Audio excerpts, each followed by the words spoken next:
my sophomore English class, and I directed Nancy in the Tom Sawyer play. But they were such exceptional, unassuming kids, you wouldn't have known they were rich or lived in such a big house. And the trees, the lawn, everything was so tended and cared for.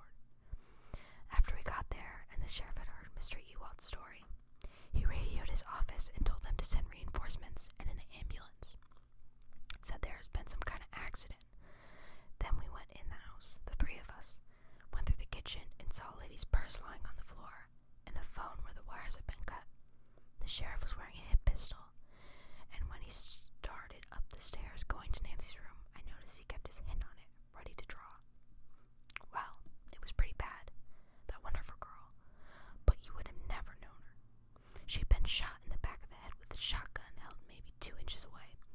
She was lying on her side facing the wall, and the wall was covered with blood. The bed covers were drawn up to her shoulders. Sheriff Robinson, he pulled them back, and we saw that she was wearing a bathrobe, pajamas, socks, and slippers. Like, whenever it happened, she hadn't gone to bed yet. Her hands were tied behind her, and her ankles were roped together with some kind of cord you see on venetian blinds. Sheriff said, "Is this Nancy Clutter?" He'd never seen the child before, and I said, yes, that's Nancy.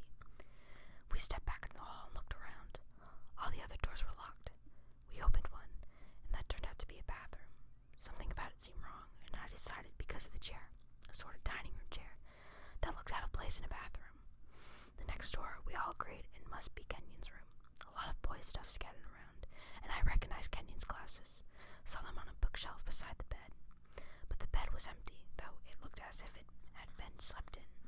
So we walked to the end of the hall, the last door, and there, on her bed, that's where we found Mrs. Clutter. She'd been tied too, but differently, with her hands in front of her, so that she looked as though she was praying. In one hand was... and in one hand she was gripping a handkerchief, or was it a Kleenex?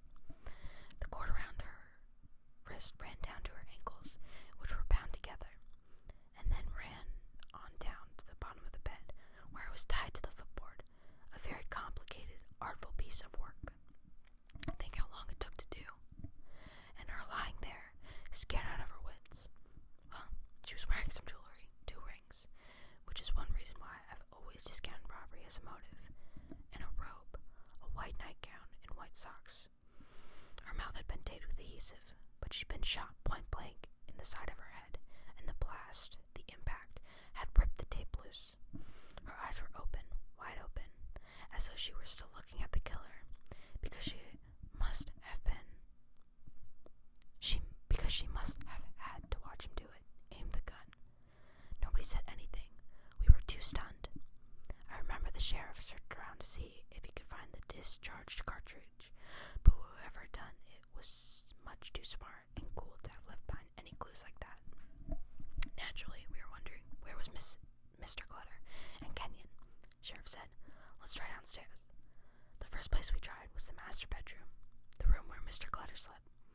The bed covers were drawn back, and lying there, toward the foot of the bed, was a blindfold with a mess of cards spilling out of it like somebody had shuffled through them, hunting something particular. A note, an IOU, who knows? The fact that there wasn't any money in it didn't signify one way or another. It was Mr. Clutter's blindfold, and he never did carry cash.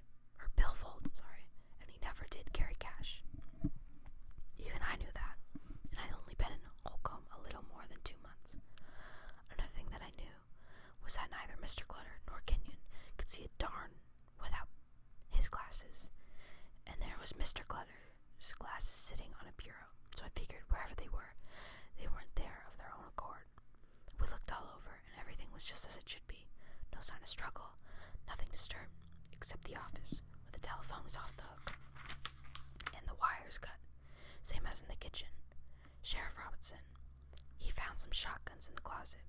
He'd sniffed them to see if they had been fired recently, said they hadn't, and I never saw a more bewildered man, said, "Where the devil can her be?" About then we heard footsteps coming up the stairs from the basement. "Who's that?" said the sheriff, like he was ready to shoot, and a voice said,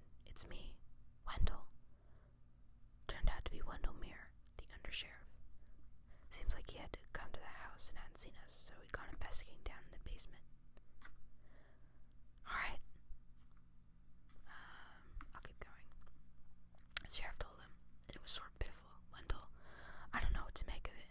There's 2 bodies upstairs. Well, he said, Wendell did. There's another one down here. So we followed him down to the basement, or playroom, I guess you call it. It wasn't dark, and there were windows that let in plenty of light. Kenyon was over in the corner, lying on a couch. He was gagged with adhesive tape and bound hand and foot, like the mother.